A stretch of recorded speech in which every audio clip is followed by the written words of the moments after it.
Petrol आणि डिझेलच्या किमतीत पुन्हा एकदा मोठी वाढ झाली असून याचा थेट परिणाम आता सर्वसामान्य नागरिकांच्या खिशावर होणार आहे। गेल्या काही दिवसांपासून इंधन दरवाढीची शक्यता व्यक्त केली जात होती आणि अखेर आज त्यावर शिक्कामोर्तब झालंय।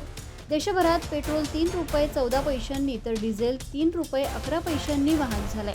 आंतरराष्ट्रीय बाजारात कच्च्या तेलाच्या वाढलेल्या किमती आणि जागतिक परिस्थितीचा परिणाम आता भारतातील इंधन दरांवरही दिसून येतोय।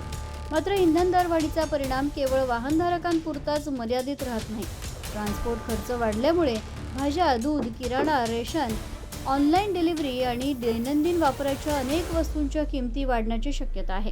त्याचबरोबर बस, रिक्षा आणि टॅक्सी भाड्यातही वाढ होण्याचे संकेत मिळत आहेत। महागाईने आधीच सर्वसामान्यांचं बजेट कोलमडलेलं असताना आता या इंधन दरवाढीमुळे घर खर्च आणखीन वाढण्याची भीती व्यक्त केली जाते।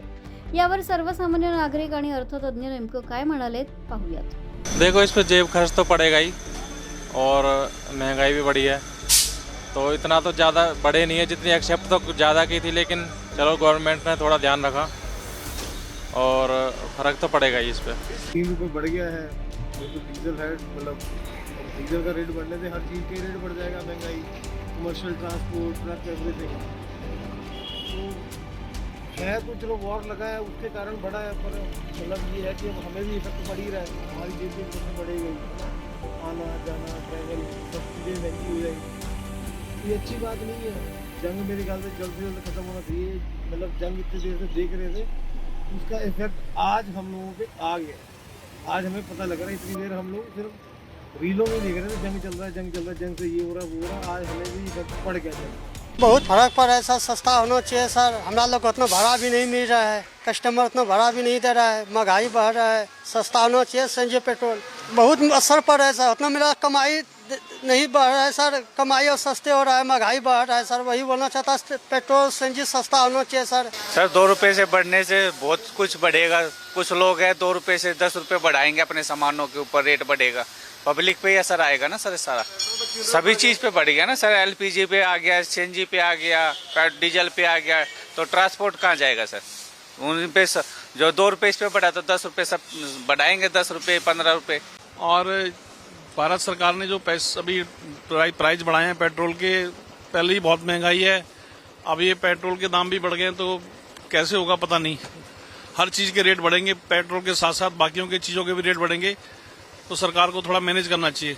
ये डीजल पेट्रोल के जो रेट बढ़े हैं, इससे मतलब महंगाई बढ़ेगी, क्योंकि जितना भी ट्रांसपोर्ट का खर्चा है वो बढ़ जाएगा, सभी खाने पीने की चीज़ों का रेट बढ़ेगा। सरकार को तो यही कहेंगे, क्योंकि इस समय लड़ाई भी लगी हुई है, तो अब कुछ कह भी नहीं सकते, क्योंकि सारे देशों में रेट बढ़ रहे हैं, तो यहाँ भी बढ़ रहे हैं। नहीं, महंगाई पे तो 100% पड़ेगा, बिकॉज जब भी पेट्रोल या डीजल का कॉस्ट बढ़ता है, उसके एसोसिएटेड जितने भी काम है, हर चीज़ का दाम बढ़ेगा और थोड़ा मार्केट पे भी असर पड़ेगा।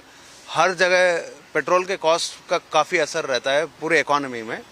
बट देन क्या है कि कुछ चीज़ें हमारा कंट्रोल में है, कुछ चीज़ें हमारा कंट्रोल में नहीं है। इसका इफेक्ट तो बहुत ज़्यादा पड़ेगा। जैसे मैं कॉलेज भी जाती हूँ, तो मुझे डिस्टेंस कवर करना पड़ता है, 7-8 किलोमीटर्स मुझे जाने पड़ते हैं, और पब्लिक कन्वीनियंस से आप नहीं पहुँच सकते टाइम पे, तो आपको अपना कन्वीनियंट तो यूज़ करना पड़ेगा।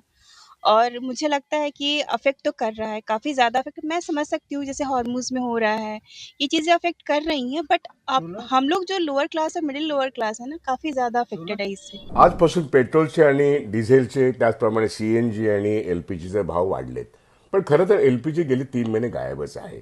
म्हणून तरी रेस्टॉरंट बंद झालेत आणि महागाईचा भस्मासूर गेले 3 महिने लोकांना भेडसावतोय। उत्पादन खर्च वाढल्यामुळे मॅन्युफॅक्चरिंग सेक्टरवरती फार मोठा परिणाम झालेला आहे। आता होलसेल प्राइस इंडेक्स आणि त्याचबरोबरती कंझ्युमर प्राइस इंडेक्स हा वेगाने वाढणार आहे, हे निश्चित आहे। किती वेगाने वाढणार आहे त्याचं कारण असं, एकूणच उत्पादन क्षेत्रामध्ये म्हणजे मॅन्युफॅक्चरिंग सेक्टरमध्ये मुळातच भारताने गेल्या 10 वर्षांमध्ये दुर्लक्ष केले। विशेष करून कोरोनामध्ये जे 6,13,00,000 एवढ्या मोठ्या संख्येने असलेले मॅन्युफॅक्चरिंग युनिट्स होते, ते कोरोनानंतर 2 ते 3 कोटीवरच आलेले आहेत। त्यामुळे आपल्या उत्पादन क्षेत्रामध्ये मुळातच घट झालेली आहे, हा एक प्रकार। त्यामुळे रोजगारात घट झाली आहे, हा दुसरा प्रकार। लोकांचे रोजगार कमी होणं, लोकांचं उत्पन्न कमी होणं आणि मुळात मॅन्युफॅक्चरिंग कमी होणं याचा परिणाम म्हणून डिमांड साईड्स ही कमी आहे, पण आता सप्लाय साईडनेच प्रश्न निर्माण झालेले आहेत। त्यामुळे अर्थव्यवस्थेमध्ये गतिरोध निर्माण झाला आणि अशा कालखंडामध्ये पेट्रोल डिझेलची भाववाढ ही ज्याला कॅस्केडिंग इफेक्ट असं म्हणतात, ती सर्व जीवनावश्यक वस्तूंना घेरणारी आहे. म्हणजे कसं, शेती व्यवस्थेतून निर्माण होणारा माल, उत्पादन क्षेत्रातून निर्माण होणारा माल, ह्या सगळ्यामध्ये प्रचंड भाववाढ या पेट्रोलच्या आजच्या दरवाढीतून होणारे हे उघड आहे. ह्याच्यात काहीही लपलेलं नाही आहे. पण हे सरकारने लपवलेलं आहे, कारण का निवडणुकीचे निकाल येईपर्यंत ते थांबले होते आणि 3 महिने आमची अर्थव्यवस्था चांगली आहे, सब चंगा है जी असं म्हणणारं सरकार, मग ते आरबीआयचे गव्हर्नर असतील, मिनिस्टर ऑफ फायनान्स असतील किंवा मग अनेक उद्योगपती बोलत नव्हते. पण आता सगळे हे बोलके पोपट आपल्यासमोर येऊन सांगायला लागले, आम्ही सांगत होतो ना. अरे तुम्ही काय सांगत होता? तुम्ही आता जनतेचं मरण कसं होणार आहे हे सांगताय. याला जबाबदार केंद्र सरकारची आर्थिक नीती आहे, रिझर्व्ह बँक ऑफ इंडियाचे एकूणच बँकिंग सिस्टम किंवा अर्थव्यवस्था मॅनेज करण्याची जी काही चुकीची नीती आहे, त्याचा दुष्परिणाम आज सर्वसामान्य माणसांना भारतात भोगावा लागेल आणि तो किती काळ भोगायला लागेल असाच खरा प्रश्न आहे. त्यामुळे भाववाढ ही होत राहणार. होलसेल प्राइस इंडेक्स कदाचित डबल डिजिट क्रॉस होईल आणि all India consumer price index बघता बघता पुन्हा एकदा 5 ते 6% जाईल. आता पाहूयात महाराष्ट्रातील महत्त्वाच्या शहरांमध्ये पेट्रोल आणि डिझेलचे नवे दर नेमके किती आहेत ते. मुंबईमध्ये पेट्रोल 106 रुपये 54 पैसे तर डिझेल 93 रुपये 14 पैसे इतकं आहे. ठाण्यामध्ये पेट्रोल 106 रुपये 84 पैसे तर डिझेल 93 रुपये 44 पैसे इतकं आहे. पुण्यामध्ये पेट्रोल 106 रुपये 82 पैसे तर डिझेल 93 रुपये 46 पैसे इतकं आहे. तर नाशिकमध्ये पेट्रोल 107 रुपये 93 पैसे तर डिझेल 94 रुपये 41 पैसे इतकं आहे. नागपूरमध्ये पेट्रोल 107 रुपये 37 पैसे तर डिझेल 94 रुपये 3 पैसे इतकं आहे. छत्रपती संभाजीनगरमध्ये पेट्रोल 106 रुपये 34 पैसे तर डिझेल 95 रुपये 64 पैसे इतकं आहे. तर कोल्हापूरमध्ये पेट्रोल 107 रुपये 49 पैसे तर डिझेल 94 रुपये 15 पैसे इतकं आहे. सोलापूरमध्ये पेट्रोल 107 रुपये 19 पैसे तर डिझेल 93 रुपये 71 पैसे इतकं आहे. तर रत्नागिरीमध्ये पेट्रोल 108 रुपये 35 पैसे तर डिझेल 94 रुपये 78 पैसे इतकं आहे.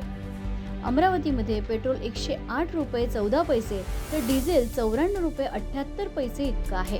भारताच्या शेजारील देशांमध्येही इंधनाचे दर मोठ्या प्रमाणात वाढले असून त्याचा परिणाम भारतीय बाजारावरही होताना दिसतोय. सरकारकडून परिस्थिती नियंत्रणात आणण्यासाठी विविध स्तरांवर निर्णय घेतले जात असले तरी सर्वसामान्य नागरिकांना मात्र महागाईचा फटका सहन करावा लागतोय. दरम्यान आता रिक्षा आणि टॅक्सी संघटनांकडूनही भाडेवाढीचे संकेत देण्यात आले. त्यामुळे येत्या काही दिवसांमध्ये महागाईचा आणखी मोठा परिणाम सर्वसामान्यांच्या दैनंदिन जीवनावर होण्याची शक्यता आहे. ब्युरो रिपोर्ट, मुंबई समाचार मराठी.